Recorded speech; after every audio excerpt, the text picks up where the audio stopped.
So in Canada, you've had these truckers who are protesting vaccine mandates, right? And this has stirred up a whole bunch of controversy. And I wanted to look at the recent response from Justin Trudeau's government, what they've done now to crush this protest, right? So one of the first things that happened is, people were donating to these truckers who, again, are blocking bridges and bringing trade with the United States to a standstill and so on. They were sending money to these truckers to support them on GoFundMe. Okay, so GoFundMe removed the donation page for the Canadian truckers, right? And they said that, so I'm just going to read this to you from The Guardian. Fundraising website GoFundMe has taken down a page accepting donations in support of truck drivers protesting against vaccine mandates in Canada, adding that it would refund all donations, right? And it's the Freedom Convoy is the name of the truckers thing, but people just say truckers as well. The Freedom Convoy 2022 began as a movement against the Canadian vaccine requirement for cross-border truckers, but has turned into a rallying point against public health measures in Canada. And they're saying that it's gained support among Republicans and Trump. And this made a lot of people upset with GoFundMe. People were saying you should boycott GoFundMe, and they're never using GoFundMe again, and so on. And then more things happened, right? So February 10th, a Canadian judge has frozen access to donations for the trucker convoy protest. Okay, so the Ontario Superior Court of Justice issued an order halting access to funds collected via the GiveSendGo website. So again, GiveSendGo is not GoFundMe, but it's similar to it. You can send donations on that website. And a judge ordered halting access to funds on GiveSendGo, right? Protesters had raised millions via Freedom Convoy 2022 and Adopt a Trucker campaigns on the site, but government officials in Ontario asked the court to stop organizers from accessing and doling out those funds, a request that was granted Thursday, and said a spokesperson, right? So they were able to garner $7.8 million on GoFundMe, which I just talked about before that was put to a halt. So here's another thing that happened, right? So you had the first point is that you have these financial services, these donation sites like GoFundMe and GiveSendGo pulling the money or being ordered to pull the money. And then this is what happened afterwards. A judge banned the truckers from honking. And when I first saw that headline, I was like, is that real? Honking? Like, the horn? And yeah, it's true. So a Canadian judge has ruled, this is on February 8th, right? A Canadian judge has ruled that protesting truckers blocking the streets of Ottawa can't honk their horns for 10 days. It's like one of those those weird specific laws you'd see in the UK from like some 17th century, or I was like, is that a parody or something? I thought it's an Onion headline. No, it's true. It's true. They banned them from honking because what the truckers have been doing is not just blocking the traffic and so on, but just making noise as part of the protest. Now, it gets deeper than that. As you can imagine, these truckers have been there for a couple of weeks now, and they required gas. So people who are supporting this movement were coming with jerry cans and gas canisters and giving them fuel, right, so they can keep their vehicles going. And then, this is a headline from Yahoo News. It said, Ottawa police threatened to arrest anyone caught bringing fuel to Canadian truckers protesting vaccine mandates. So, well, that's what it says, right? They're saying that if you support these truckers, you're going to be arrested for giving them fuel. Which, again, I thought I wasn't sure if that's real. Like, you can be arrested for giving someone fuel. Like, how does that work exactly? Do they have to be in a truck in a specific, geographical area? Or if I give my neighbor fuel, am I arrested? How does it work exactly? And actually, this is what happened when I saw this video on Twitter. They said, it reads, we're going to arrest anyone who brings gas. And then you can see all these Canadians bringing, tons of jerry cans with them in defiance of this new law or whatever, court order it was, in defiance of it, right? So that's everything until now, but there's something else. So what I wanted to get to now is the latest development. Justin Trudeau, the Canadian Prime Minister, issued something else, a new decree in order to crush this protest. This is from the BBC. The headline reads, Trudeau vows to freeze anti-mandate protesters' bank accounts. You read that correctly.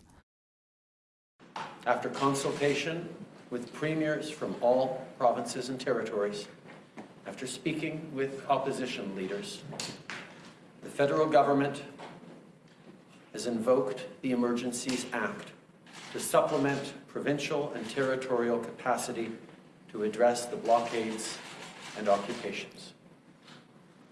I want to be very clear. The scope of these measures will be time-limited, geographically targeted, as well as reasonable and proportionate to the threats they are meant to address. The Emergencies Act will be used to strengthen and support law enforcement agencies at all levels across the country. This is about keeping Canadians safe, protecting people's jobs, and restoring confidence in our institutions.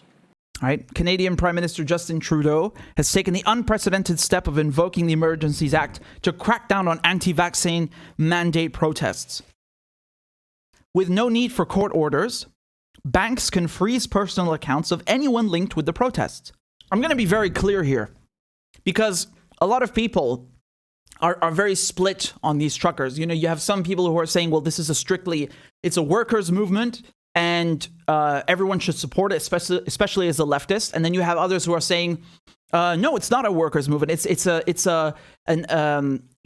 AstroTurf fake protest. It's been being bankrolled by right-wing billionaires. It's a right-wing protest. A lot of these people are racist. Some people had Confederate flags and Nazi flags.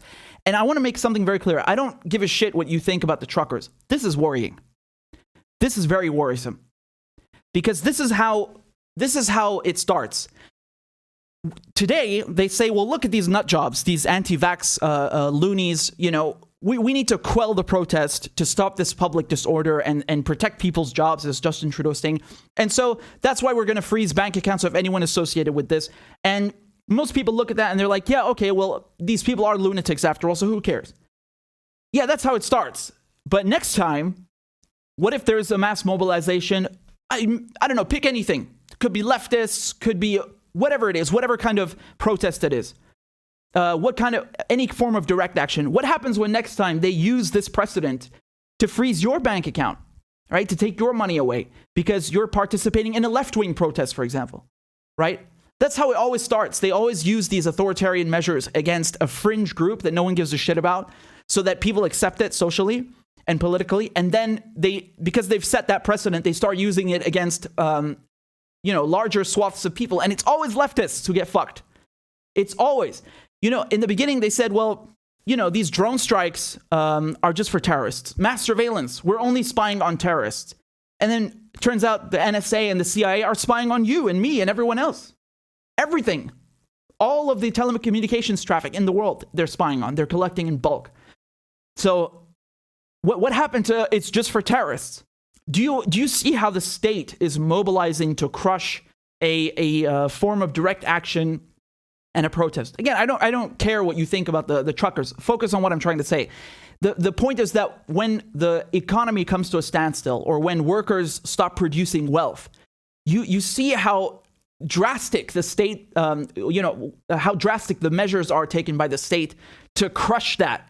Because when you start messing with their money, when the workers stop producing wealth for the capitalists, for the people who are sitting on top, when you stop being a good little citizen and going to work and making sure that the economy is flowing properly, then they come out with the police. And now you see how the police are really just serving as a tool of the elites, of the capitalists, right?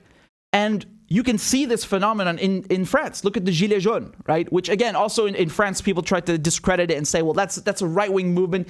I mean, to be fair, it is a broad movement. You have people from literally the entire political spectrum in France. And let me again say that France has an actual left, not like the United States, where, right-wing Democrats, liberals trying to masquerade as the left. There is no left in the US government.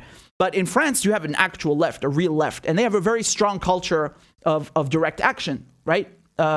This is, my teachers would regularly go on strike in solidarity with other teachers, right?